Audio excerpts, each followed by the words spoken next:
Ardiak lasatu dituzte goizuntan, ardiak baita asto bat ere bai. Lurzaindia, ELB sindikatua eta Ostia kolektiboko kideak Marieniako lurren okupazioa segitzen dute Buigen presaren proiektua saiesteko helburuarekin, promotoreak 94 etxe bizitza eraikitzeko sedea du beti ere muuntan. 30 ardi horiek dira 30 etxaldetak.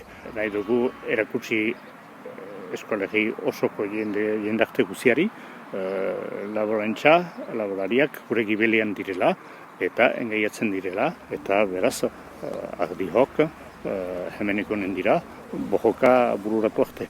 Badukasik 10 urte dosierunek polemika sortzen duela kanbon, bainan baritaike ondoko asteak erabakikorrak izaitea, Peio Etxeleku herriko auzapez berria negoziaketetan sartu baita Buigen presarekin proiektua geldi dadin.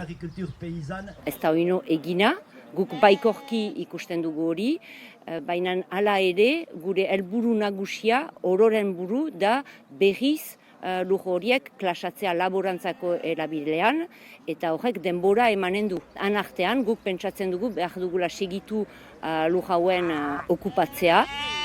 Militanteak mobilizazio batera deitzen dute bertan helduden igandean, besteak beste arditegi baten eraikitzeko kabarentzat.